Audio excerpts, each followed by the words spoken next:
សក់ដែលមានសភាពស្ដើងហើយរុញស្ងួតគ្មានទម្ងន់ចាចង់បានទទួលបានសរសៃសក់ដែលប៉ោងក្រាស់ស្អាតភ្លាមៗទទួលបានសរសៃសក់ដែលទន់រលោះរលោងស្អាតភ្លាមៗកុំភ្លេចអញ្ជើញមកទទួលសេវាកម្មការអ៊ុតប៉ោងគល់បែបត្រជាក់បុកជាមួយនឹងការអ៊ុតសក់ត្រង់បញ្ចូលស្រោមតាមទឹកនៅហាង LVT ស្រឡាញ់ខ្ញុំបានចាជាមួយនឹងបងស្រីគឺអញ្ជើញមកទទួលសេវាកម្មថ្ងៃនេះ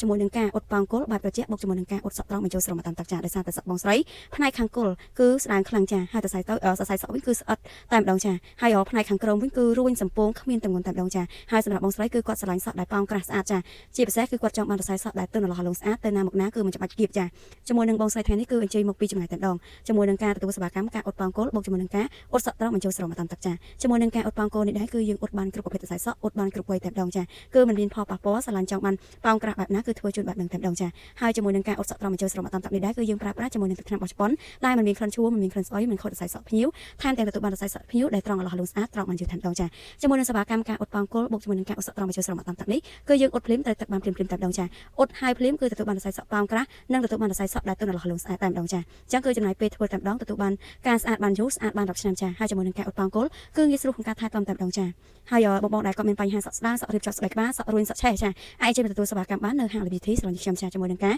អ៊ុតត្រង់បញ្ចូលស្រោមតាមទឹកបុកជាមួយនឹងការអ៊ុតប៉ោងគល់ចាអញ្ចឹងសម្រាប់បងដែលគាត់បើកសាឡនចង់យកជាមួយនឹងទឹកថ្នាំអ៊ុតប៉ោងគល់ឬក៏ឈុតអ៊ុតត្រង់យកទៅប្រើប្រាស់នៅក្នុងហាងសាឡនគឺយើងមានលក់ដូចគ្នាចាបងទិញយកទៅប្រើប្រាស់គឺមានជាវីដេអូបង្រៀនលម្អិតជូនតែម្ដងចាអញ្ចឹងសម្រាប់បងដែលគាត់ចង់ដឹងព័ត៌មានលម្អិតបងអាចទៅមកខាង page អូនបន្តបានចាអរគុណ